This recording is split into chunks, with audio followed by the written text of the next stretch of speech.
All right, getting things rolling on September 29th. I'm Robert. He's Jason. Tons of great action across the leagues in the United States this year, but we're starting, or this weekend rather, but we're going to start it all off with a little bit of unpleasantness, a big shouting match, not between opponents, but between a player and his own fans. New York Red Bulls lost the Hudson River Derby 2-3 against NYCFC, and Raheem Edwards, player for New York Red Bulls, could not be consoled. The video on screen shows the beginning of an extended period of time where the New York Red Bulls fan clearly perturbed by some voices coming from his own supporters. Yeah, the player in this case, obviously. So let's be clear here, because I've seen a couple of comments already in our chat from people who know a little bit about the dynamics of what goes on in New York. And we're not playing the audio here. It is intense. There are some F-bombs. A lot of beeping needed for this one. It's Jersey. You can't have a conversation without at least 3 or 4 F-bombs. It's not really Jersey if you don't have F-bombs. So Raheem Edwards, excuse me. Got my wrong Raheem's mixed up. Clearly this is not that other one. Raheem Edwards upset with the treatment he received from his own fans. These are, for lack of a better word, the ultras of the New York Red Bulls. This is the end of the state in the South Ward where the supporters groups are based. I don't want to say that that's an excuse. And obviously, I think there are allegations, and we think we have any corroboration on this, Rob, that people use slurs towards Raheem Edwards.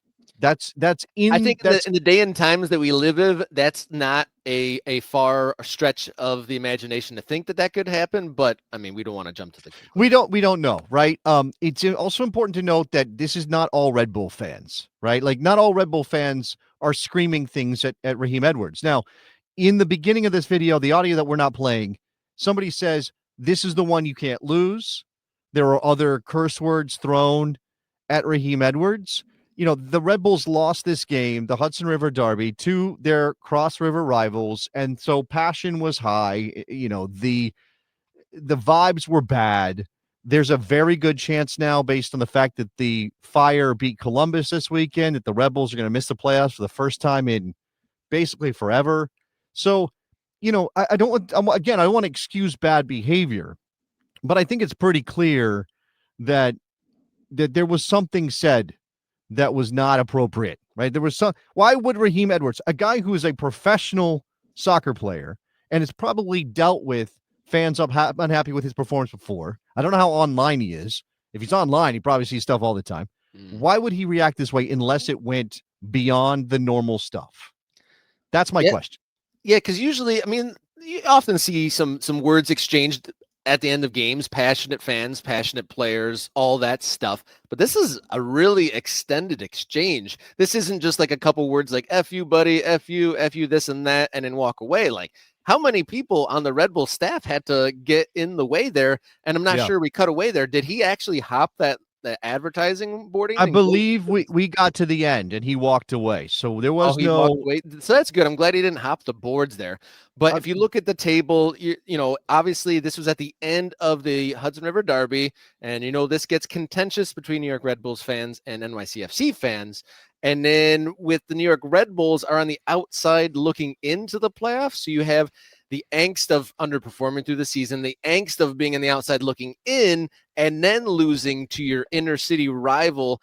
That could have all bubbled up, and who knows what the actual words are that made the player really react like that. Or maybe it was the culmination of a whole season of a group of fans. It could be a lot of things, but clearly something got under this professional. That was a good point. He's been pro for 8-10 years. This is not a new thing. This isn't a rookie getting, his first abuse hurled at him, I'm sure, but definitely notable here. Yeah, and I'll finish out with a comment about the organization of the Red Bulls, right? They famously have never won an MLS Cup, either as the Metro Stars or the Red Bulls. There was obviously investment. They built the stadium. They got that place built. It is one of the jewels of American soccer stadiums. I mean, it is a little bit older than a lot of places now because we've had a rush of soccer stadium building, but people will tell you it's a wonderful place. They can never fill it up. Even when the Red Bulls are good and competing for things, they don't fill it up. There's something missing. There's a gap between what that team is or what it should be and the response and the support that it gets in New York. Now, I'm not a New Yorker, but I've talked about this a lot. It certainly feels like that team was relegated to Jersey status by people on the other side of the river. And that might even be a problem for people in Jersey who typically are attached to teams that play in New York, right? If Mm. I mean, the NFL teams play in Jersey, but call themselves New York, right? So there's a lot of psychology here in terms of sports fandom. And now with NYCFC under construction, getting ready to build their stadium and get it launched at Willet's Point, you wonder about what the future of the Red Bulls is in terms of being a popular team people want to support in that area. Things like this don't help. Now, Jurgen Klopp is the what is the is the doctor of global football for Red Bull these days. He visited the Red Bulls facilities very recently. There's a story from just 2 days ago over at ESPN where Jurgen Klopp praised the quality of MLS, said the league will continue to grow. He was visiting in the New York Red Bulls. He's talking about this team. He obviously wants to see them do better on the field if he cares about the results.